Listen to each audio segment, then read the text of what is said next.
Fala galera, eu sou Yuri Costa e esse é o Ponte do Reino, criando pontes entre os filmes e as animações com os valores do Reino de Deus. E essa semana eu vou assistir no cinema o mais novo filme do meu diretor favorito, Christopher Nolan, chamado A Odisseia. Inclusive tem vários outros filmes desse diretor aqui no canal já, criando pontes, como por exemplo A Origem, Interstellar, Oppenheimer, O Grande Truque, entre outros.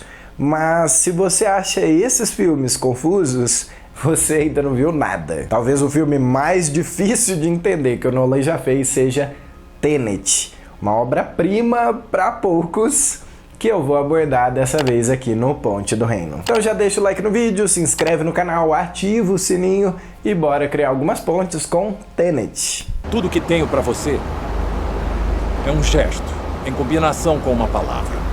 Tenet. O Nolan é criticado por muitas vezes explicar demais o que está acontecendo ali no filme, mas a verdade é que mesmo assim muita gente não entende, e esse filme aqui em especial. Isso porque Tenet parte de uma premissa sobre viagem no tempo que raramente é explorada. Na maioria dos filmes você tem uma linha do tempo e aí em algum momento que acontece uma viagem no tempo, você pula de volta para um ponto no passado, ou então pula para um ponto no futuro e continua seguindo o mesmo fluxo das coisas. Mas aqui não. Voltar no tempo aqui significa viver em tempo reverso. Ou seja, para quem é um pouco mais velho igual eu, vai lembrar do botão rewind nos videocassetes, que você precisava rebobinar a fita e aí você apertava e via tudo acontecendo de trás para frente. Mais ou menos assim, ó.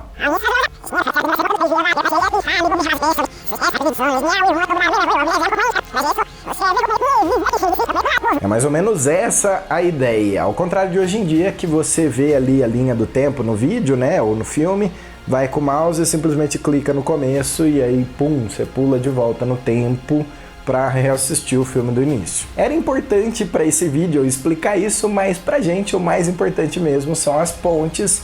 Então vamos lá. No início do filme, o protagonista, cujo nome não é mencionado em nenhum momento do filme, ele é capturado em uma missão e aí para que ele não denunciasse, né, não delatasse os seus companheiros, ele vai e come uma pílula que ele acreditava que ia acabar com a vida dele. Uma operação padrão aí de agentes secretos. Só que isso era só um teste para ver se ele era apto a participar da equipe Tenet, vou colocar assim. O que realmente importa aqui escolheu morrer em vez de entregar seus companheiros. Todos se acham capazes de atos heróicos.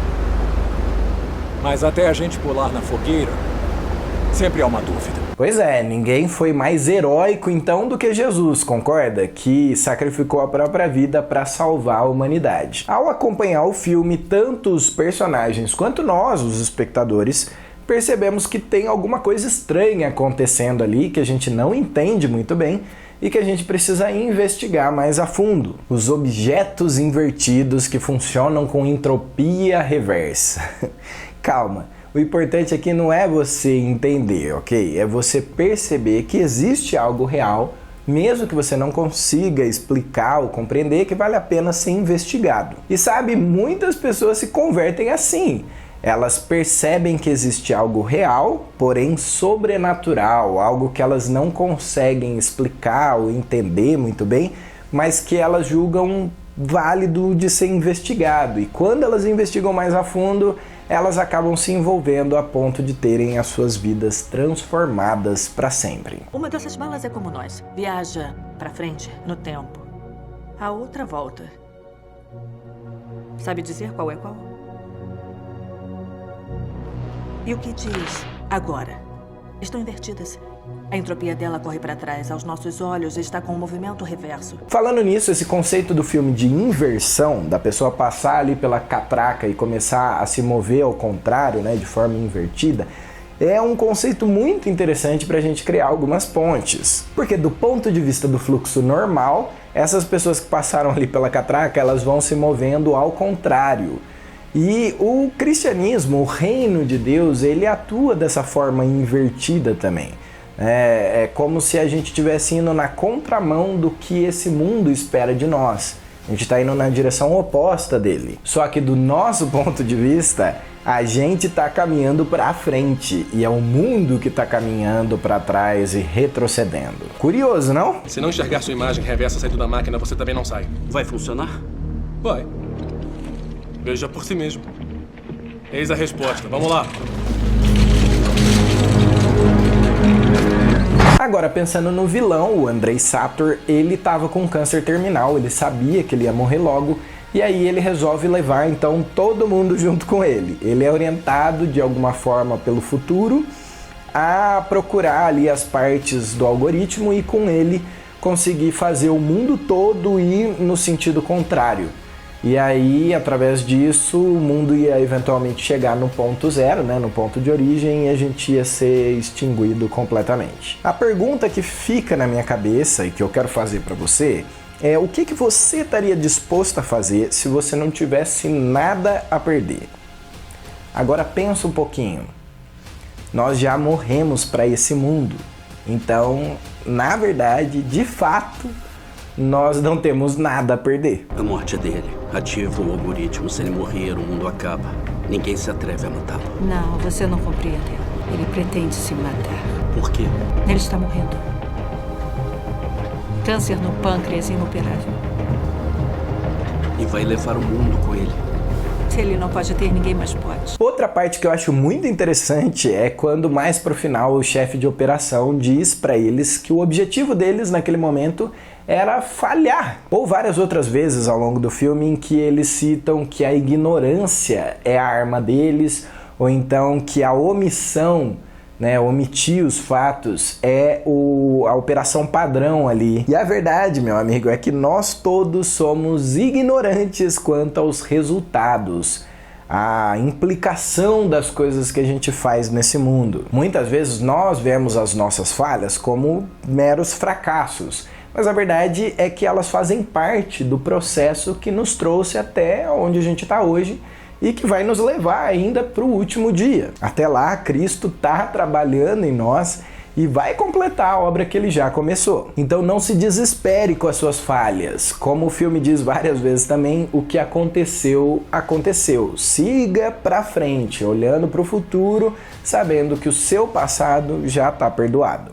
A explosão acontece como planejado. Nosso objetivo é falhar em desarmar a bomba, enquanto a unidade tática cumpre a missão sem ser detectada. Mas calma, isso não quer dizer que você não tem responsabilidade sobre as suas escolhas, ok? O filme também ilustra isso de uma forma bem legal numa cena ainda no início do filme, quando o protagonista está aprendendo sobre entropia reversa pela primeira vez. Olha, muita gente não entende isso. Elas acham que só porque Deus sabe todas as coisas, então isso significa que tudo já está predestinado a acontecer do jeito que tem que acontecer, que você não tem escolhas de fato para fazer, você só vai fazer aquilo que já está definido, né? Um destino. O que tiraria completamente a nossa responsabilidade, concorda? Quer dizer, que culpa eu tenho se eu peco, se Deus já sabia que eu ia pecar, então, na verdade, ele já desenhou a história de forma que eu pecasse.